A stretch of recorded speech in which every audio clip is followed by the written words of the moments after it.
Good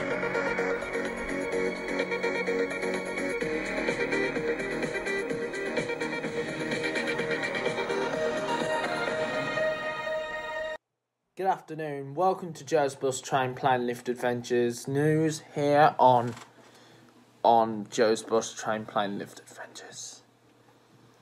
First, the coronavirus pandemic. Michael Gove has said that he wished he could predict when it will end. The UK is facing a significant period of strict measures to cope with the coronavirus outbreak.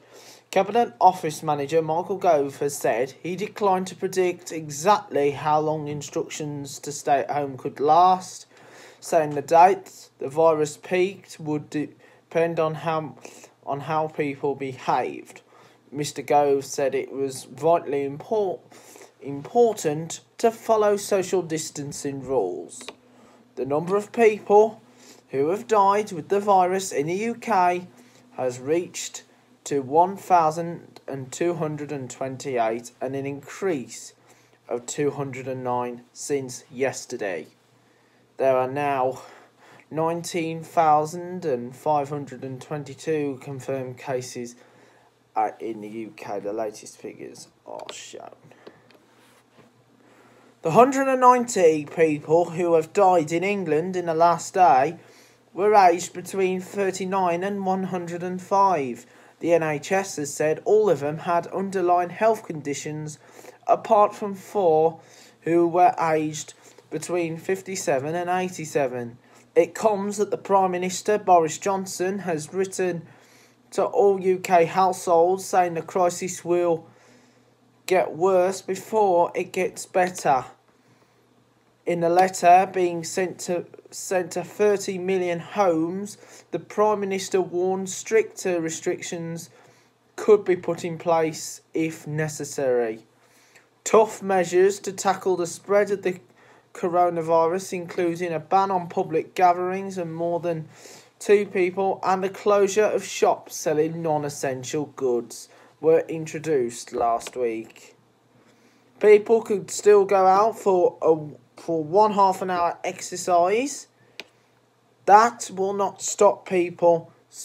That is not going to stop people getting stuck at home during this pandemic time. And people were also told when they should leave their houses for 4 reasons: shopping for basic necessities, exercise, and any medical need, and travelling to work if you can't work from home.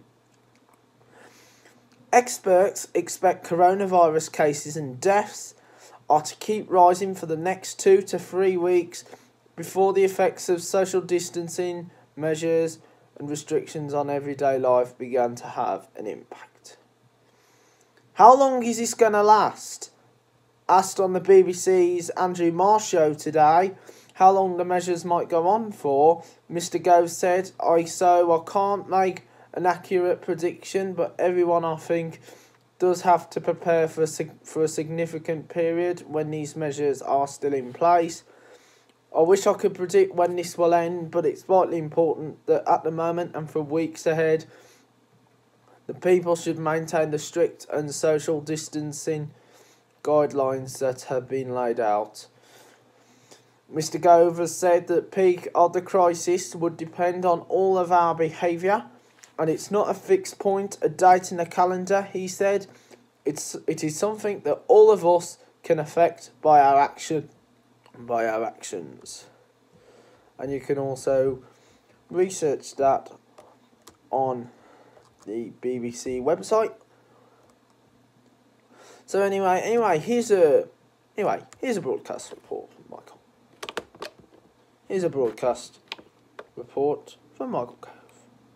Is making a sacrifice. And I appreciate the scale of that sacrifice, but the reason that all of us are making these sacrifices is because all of us will have people whom we love who are at risk from this virus, and so therefore all of us are exercising that degree of discipline because we want to make sure that those whom we do love get the care that they need at the time that they need it. So I can't make an accurate prediction, but everyone, I think, does have to prepare for a significant period when these measures are still in place. And the response so far from the British people has been fantastic, as I say. I wish I could predict when this will end, but it's vitally important that at the moment and for weeks ahead that people maintain the strict social distancing guidelines that have been laid out. Anyway, that was what Michael Gove has said on the news channel. So what you could do, you can make sure that you keep watching. To more news now. How long the length of the coronavirus lockdown measures cannot be absolutely fixed, said the Cabinet Minister. And of course, Boris Johnson is in self-isolation at number 11 in Downing Street after being tested for the virus positive. It doesn't mean how long this will last, but this could be one serious thing. And it's also sad that the retail giant Bealls is now closed for good. The department store has been trading in Bournemouth for good many times. The business has said that it was trying to find a buyer, but however, nobody would want to buy such a best-known high street store, and Bealls was the latest casualty to leave the high street. Anyway, and in 2020, ITV News correspondent Angus Walker reports.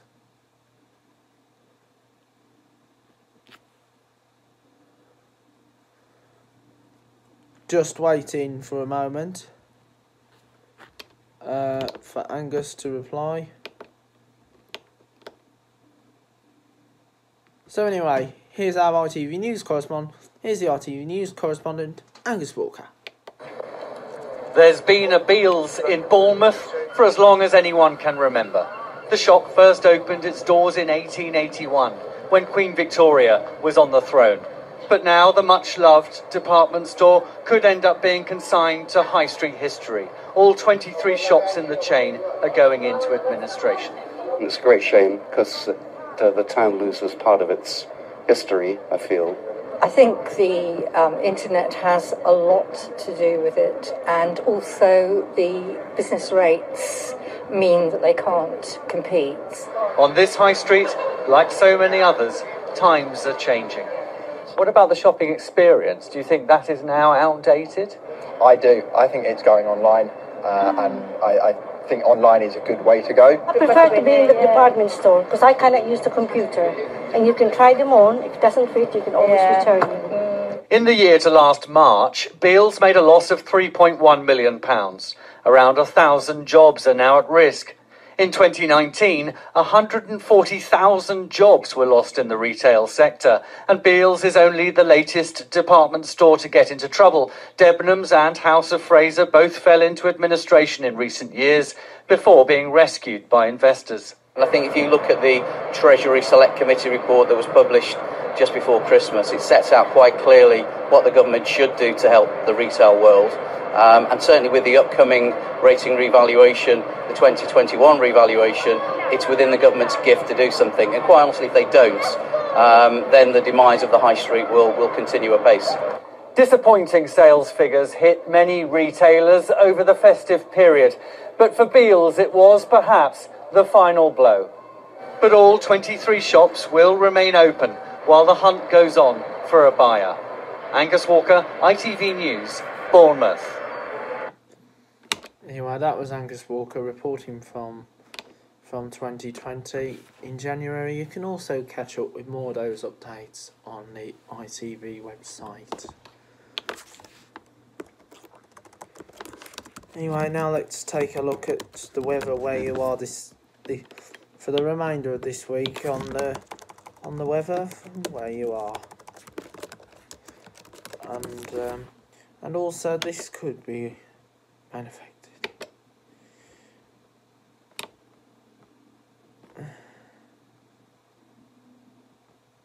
So anyway, today will be staying dry and breezy in the west with sunny spells developing through the day. It'll be feeling cold in the wind, scattered showers towards the east that may be wintry at times.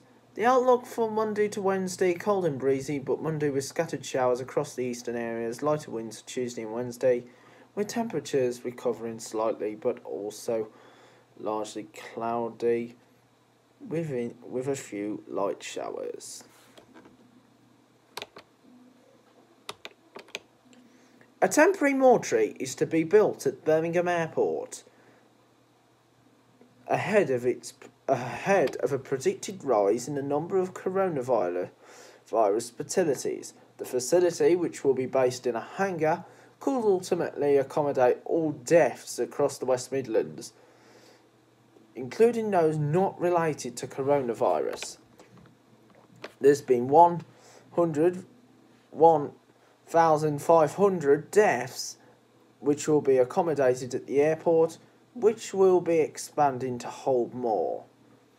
The senior Birmingham coroner, Louise Hunt, said, "We understand that it's a very difficult time for everyone, and we will do that we can to make sure that bereaved families understand what is happening to their loved ones and to release them for funeral as soon as we can."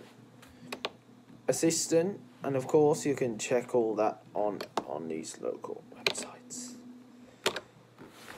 So anyway, that brings the end. Now, of course, the chat show will be back tomorrow, and we'll have all those updates on those ITV and BBC News, and of course we'll catch up with more on those updates. So, like to say, hope you enjoy the rest of your weekend and keep yourself safe.